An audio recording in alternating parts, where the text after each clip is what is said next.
the responsibility of self-growth, the responsibility of continuously improving yourself, the responsibility of refining yourself, the responsibility of being better than what you were is yours.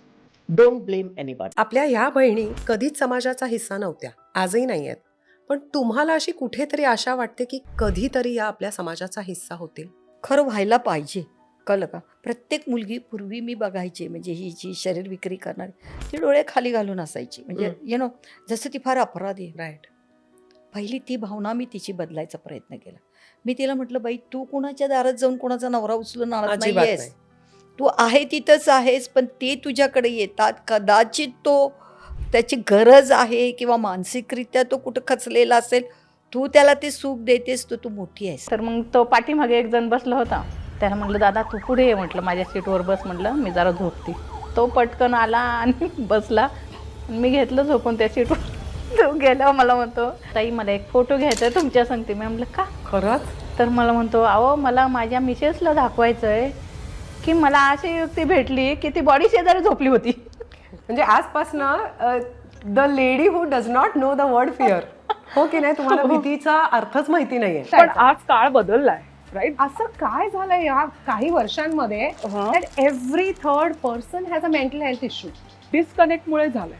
Basic ते reason आहे. Parenting हा एक खूप मोठा विषय आहे. मला असं वाटतं की आता पेरेंटिंगही शिकावं लागणार आहे, किंवा शिकावं तर तुम्ही जास्त चांगलं पालकत्व तुमच्या मुलांना तुम्ही देऊ शकता. काय आहे, आता जर का तू आजवळमध्ये येणारी जर मुलं बघशील तर बहुतेक 99% मुलं ही वर्किंग मदर्सचीच असतात. ह्या मुलांना ना बऱ्यापैकी डिसिप्लिन असतो.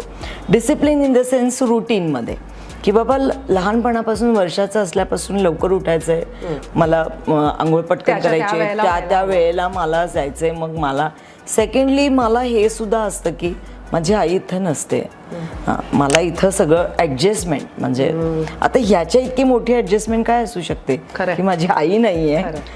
धडा जो तुला आयुष्याने शिकवला आणि जो तू आपल्या व्ह्युअर्स बरोबर शेअर करू इच्छितेस? मला असं वाटतं ना की एखादी तुम्ही कुठलीही गोष्ट करा तेव्हा स्ट्रगल राहणार आहे. मला ॲव्हेंजर्स मार्वलची जी सिरीज आहे त्यातलं एज ऑफ अल्ट्रॉन जो पार्ट आहे त्याच्यात शेवटी हे खूप छान संवाद आहे. मिसेस रोनव म्हणजे नताशा नॅट आणि निक फ्युरी त्यांचा जो हेड आहे, तर या दोघांमधला खूप अतिशय सुंदर संवाद आहे की ज्याच्यात नॅट म्हणत असते की nothing last for ever. Did you ever even once regret being a woman? Oh my God, not at all. Rather, every life, every birth, woman ही बनना चाहती हूँ. Wow.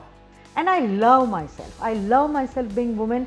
I love my all feminine powers. I love being a mother. And मातृत्व जो है, इसने जीवन का एक नया दृष्टिकोण दिया.